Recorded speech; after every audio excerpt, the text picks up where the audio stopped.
Bom dia, irmãs e irmãos, né? Mais um comentário de sábado. Antes de fazermos o comentário, vamos com a prece inicial. Agradeço a Deus, ao Mestre Jesus de Nazaré, meus mentores, guias, guardiões, meu anjo guardião, né? Por mais um comentário de sábado. O objetivo desse comentário é levar uma informação para uma irmã ou irmão que estão necessitados dessa informação. Eu peço vibrações positivas para as irmãs e os irmãos que estão passando apuros, por causa dos flagelos destruidores de Deus. Eu peço paz para o Brasil. Eu peço paz para Venezuela e Guiana.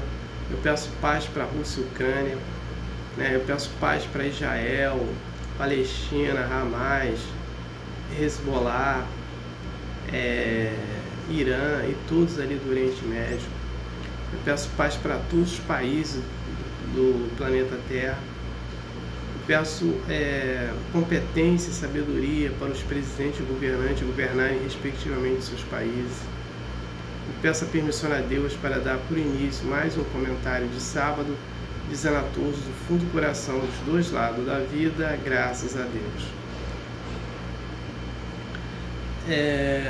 Vamos aos comentários, A irmã ou irmão que estiverem com dificuldade de abrirem um vídeo só na rede do Facebook do Messenger, por gentileza, entrar na minha página ou na minha história que está abrindo normalmente. Ou se não receber via e-mail, meu e-mail é jailson.saites@hotmail.com, ou entrar no YouTube, No YouTube tá todos os vídeos lá abrindo normalmente.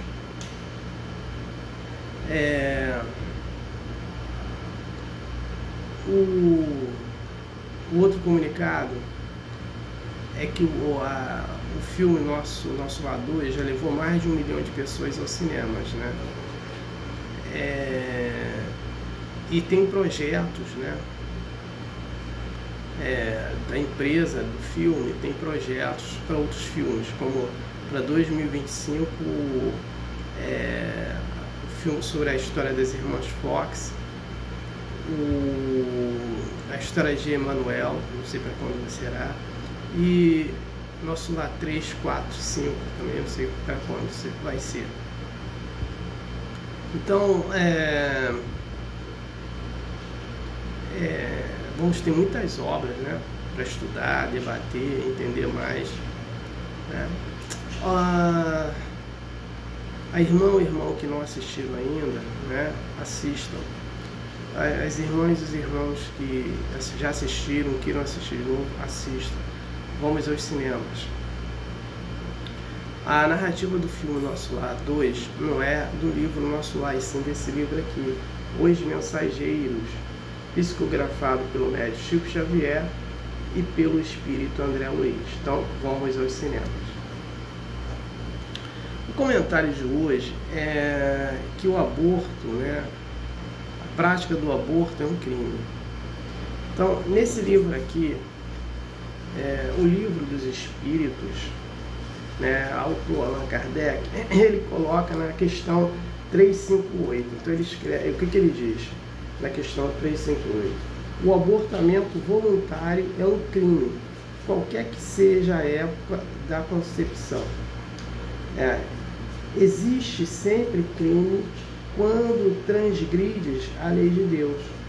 A mãe ou qualquer outra cometerá sempre um crime, tirando a vida à criança antes do seu nascimento, porque é impedir a alma de suportar as provas das quais o corpo deveria ser o instrumento.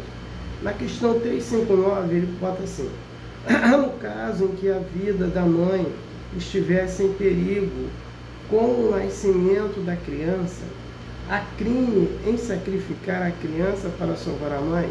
Resposta: é preferível sacrificar o ser que não existe ao ser que existe. Então,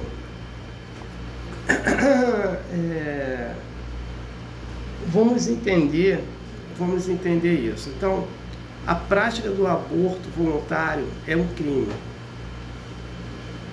né? E no Brasil é crime também, né? A prática do aborto voluntário. Porém, eu não sei, né, das pessoas que praticam o aborto. Quando a gente fala assim, vamos entender, quando estou botando aqui as pessoas, né? Porque a mulher, ela vai fazer o aborto.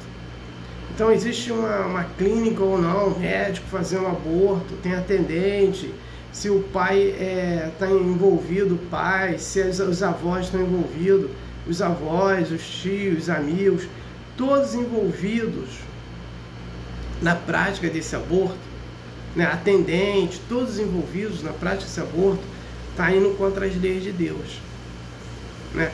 E depois vão acertar contas contra as leis de Deus. Então no Brasil só existe a lei. A lei é prisão de 1 a 3 anos e ninguém é preso, né? E continua as pessoas fazendo abortos por aí, né? Então o aborto voluntário, ele vai prejudicar essa mulher, ou nessa encarnação, ou na próxima encarnação. O que vai acontecer com essa mulher que fez o aborto? Ela vai ter câncer de ovário, câncer de mama, perturbações, depressões, né? Então muitas mulheres hoje que têm depressões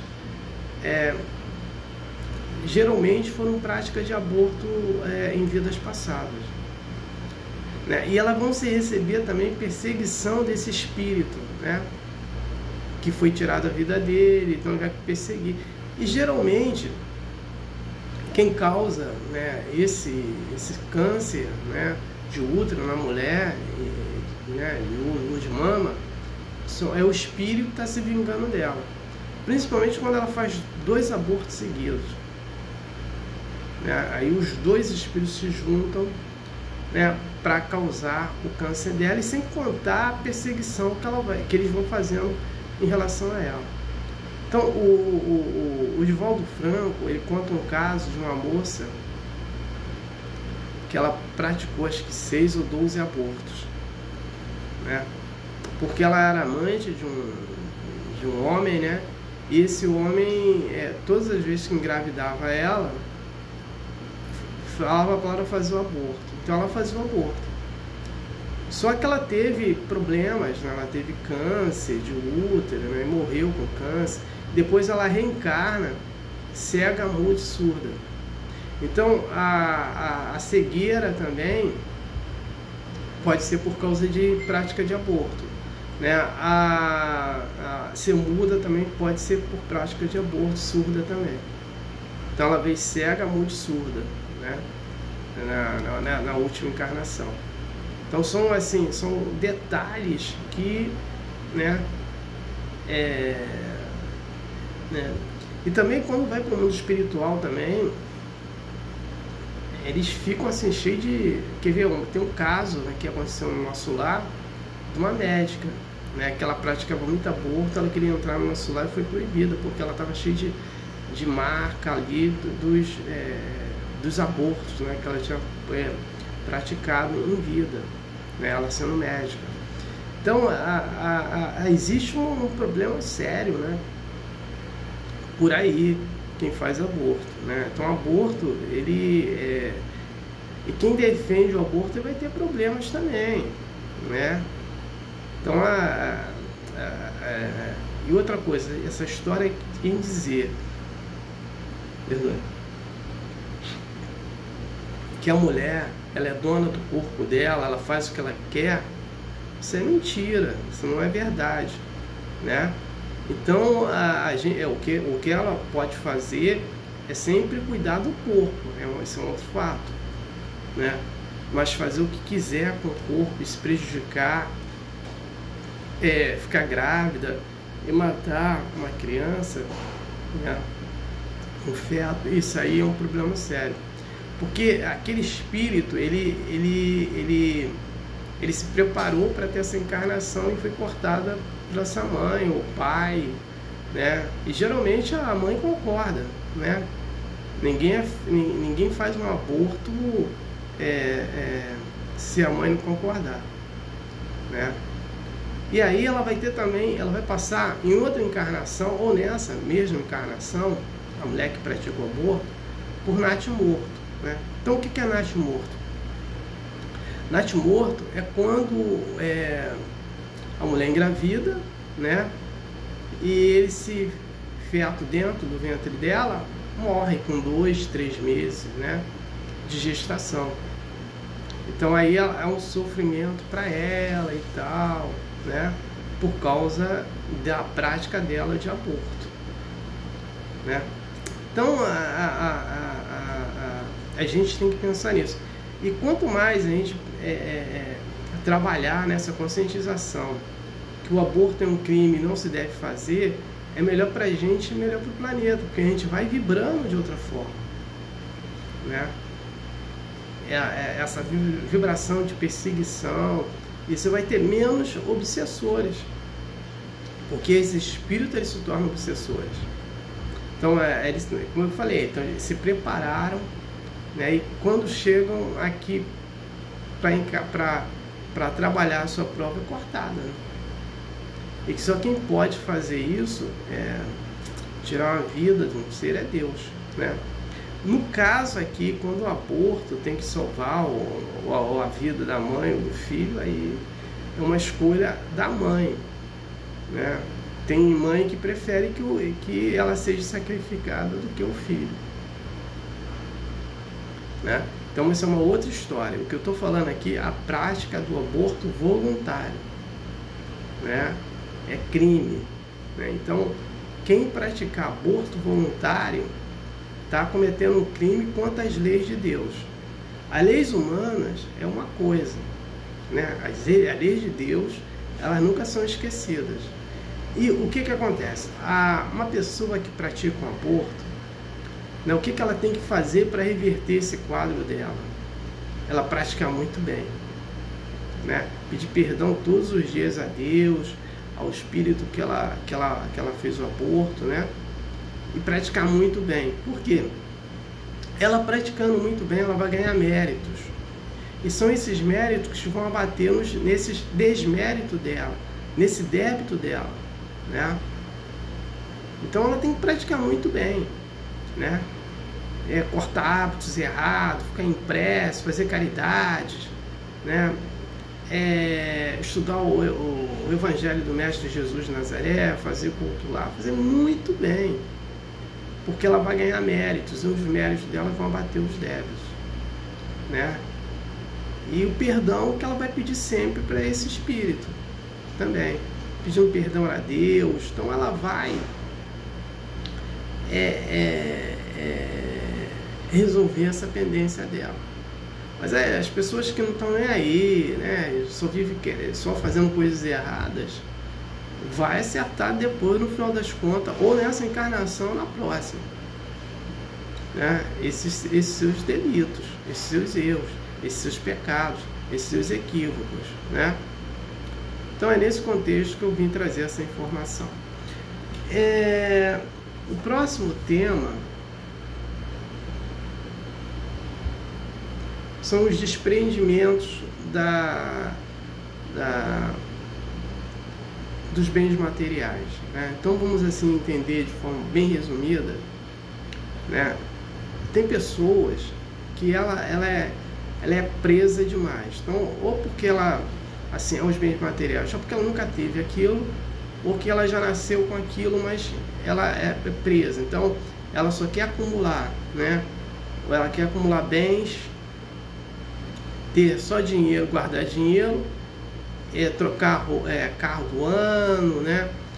E ter e guardar para os seus herdeiros, fortunas, né? Então ela fica presa, fica nessa prisão dos bens materiais. Isso é ruim para ela porque ela vai trabalhar a avareza, né? O orgulho dela, o egoísmo dela fica muito grande porque ela não vai olhar o próximo, porque ela está muito presa a isso. Isso estou falando uma pessoa que tem. Aí aquelas pessoas que não tem, que é presa a tudo, é presa a relacionamento, apego ao relacionamento, né? sofre porque quando tem algum problema, sofre quando um ente querido vai para o mundo espiritual, né? É agarrado a tudo, é agarrado à televisão, smartphone. Então as pessoas têm que se desprender. E como nós vamos fazer esse desprendimento? Trabalhando a espiritualidade, né? Então, aquele que tem recurso ou não, procurar fazer caridade, ajudar o próximo, né? Aquele que tem recurso, ajudar, né? Tem várias entidades aí necessitando de recursos, passando no meio da rua, vendo as pessoas passando necessidade, ajudar essas pessoas, né? Uma pessoa às vezes está precisando de uma palavra, né, amiga, levar uma palavra, fazer prece para essas pessoas, né? Estudando o Evangelho do Mestre Jesus, a gente tem que estudar também, né? Senão vai ficar preso no mesmo local porque não tem entendimento, não tem sabedoria. Fazer fazer o culto lá, né, semanalmente. Então, praticando a espiritualidade, né, cortando hábitos errados, né, fazendo alimentação saudável, eu vou fazendo isso. Então, a pessoa que não tem recurso, mas ela é muito presa, muito apegada a tudo. Então, ela vai desapegar, né, das coisas, das matérias, dos bens materiais, assim. Mas ela não tem recurso econômico. O que essa pessoa tem que fazer? Fazer a mesma coisa, fazer prece, né? Aí quando vai questionar sobre caridade, mas eu não tenho recurso, como é que eu vou ajudar o próximo? Fazendo prece, sendo voluntário de alguma coisa, no seu tempo disponível, né? Cortando hábitos errados, não julgando as pessoas, né? Estudando o Evangelho, praticando o Evangelho, estudando doutrina, né? Fazendo o culto do lar, né? Fazendo meditações. Então isso vai ajudar essa pessoa a se desprender, né, de tudo, dos apegos que ela tem, né?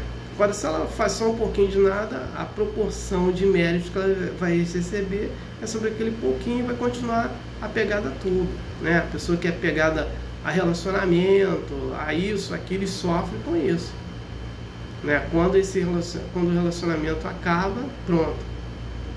Aí entra em depressão, opção de coisas que não deveria entrar, né? Então, o que ela tem que fazer? Uma pessoa que é apegada às coisas, ela tem que desapegar praticando a espiritualidade, né? Que ela vai desapegando das coisas.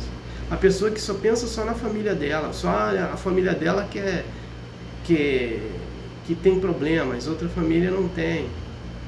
Então é um problema sério para essa pessoa. Ela não consegue descentralizar esse seu pensamento, né? Então, é isso que eu vou falar sobre, apesar no livro, né, do Evangelho segundo o Espiritismo, ele fala sobre isso também, sobre os desapegos dos bens materiais, que eu vou falar na próxima semana.